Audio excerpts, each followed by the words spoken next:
When I first started the Monster Hunter Clone series, I wasn't quite sure where I was going to go with it. It was really kind of a one-off thing that I was just playing for Tokiden. But one of the most requested games to analyze was a PSP title called God Eater. I mean, really, look at all these comments. There are dozens of you! Anyway, a little note about the game, I don't own a PSP, and although I kind of feel bad playing this on an emulator on the PC, I don't at the same time because one, recording a PSP would look like crap after I render it and scale it up for HD, and two, well, there's no two, it's just a lot easier to record on PC and it looks better, so deal with it, thanks.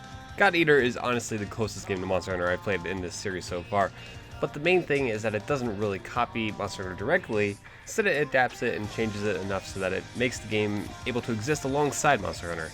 There's no shameless ripoffs or anything here, it's just simply you and your team against monsters, and in this case they're called Aragami, and a bunch of neat weapons to help you destroy them.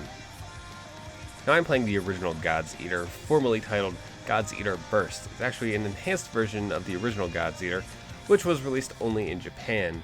But this isn't the only God's Eater media, no, there's actually a sequel and an enhanced edition to the sequel, and even an anime out in Japan right now.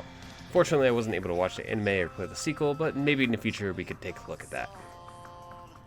So, diving right in here, essentially God's Eater is a monster apocalypse story. The monsters are called Aragami, and the people who fight against them are called God Eaters. The weapons the God Eaters use are called God Eater arcs, and they're created using the cells of the Aragami. So your character is known as a new type, which basically means your arc is special in that it can switch between a gun and a blade form. So now there's an excuse to have both a gun and a blade on your character, so that you could switch between ranged and melee combat very easily.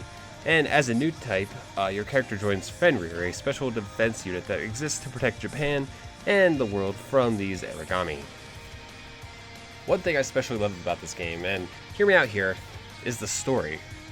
It has surprisingly deep character development at some points, and some of them are just plain well written. Like this guy, his name is Lindo, and he is super ultra chill. He seems like the kind of guy that you could just hang out with and kick back. Then there's this crazy girl named Elisa, and a fellow named Soma, who is one of those, I act like I hate everything and everyone and I stick to myself, but I'm really super strong types. But the thing is, they all have interesting arcs, and eventually I kind of started to care about them. Who would have thought, me caring about something? When characters would die, when they would disappear, how they interact with each other, I just think it was really well done, and it kind of elicited an emotional response. All the characters are fully voiced, and their English dubs actually aren't half bad, so that helps as well. Of course, sometimes I'm brutally reminded that, yep, I'm playing an anime. I mean, look at this character design. I swear to God, Mazios, that thin piece of cloth wrapped around your chest right there, that thing right there, that offers no physical protection whatsoever. I mean, honestly, side boobs should not be a thing when you're battling Aragami. When you get into the hunt, you'll see that it takes a lot of liberties from the hunting genre. You'll accept missions, hunt large and intimidating monsters, you'll use their remains to upgrade your weapons. One thing that I really enjoyed though is the ability to switch between the blade and the gun.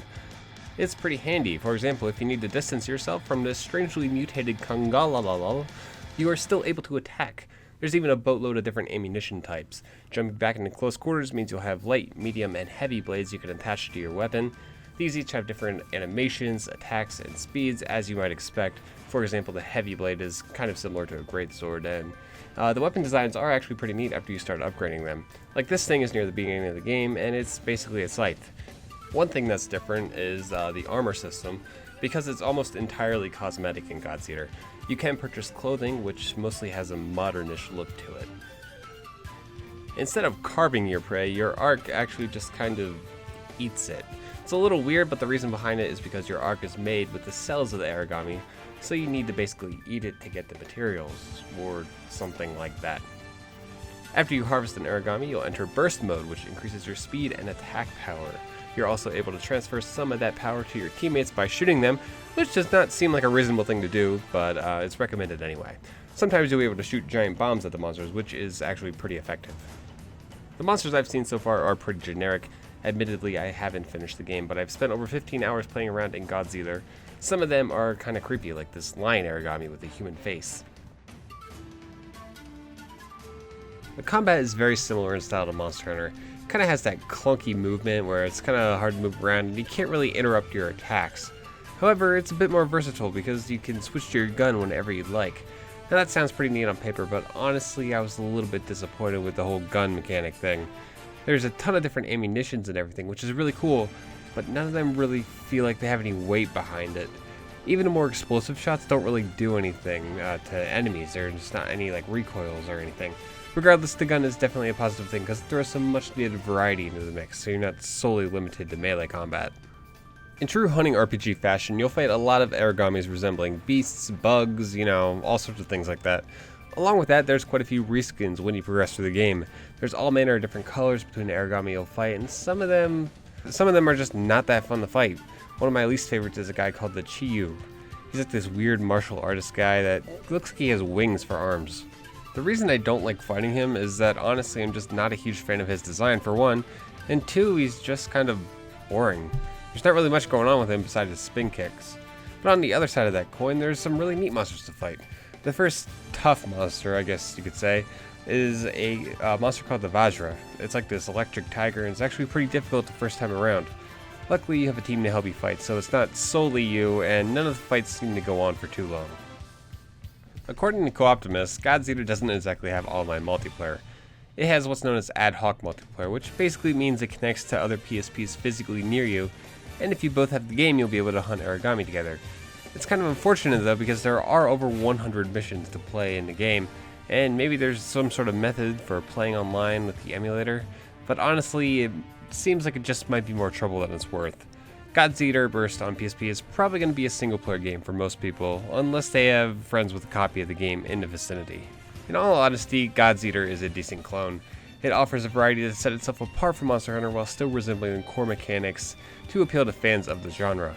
Despite that, I don't recommend playing God's Eater Rage Burst on the PSP, but I will suggest playing it on the PS4, Vita, or PC.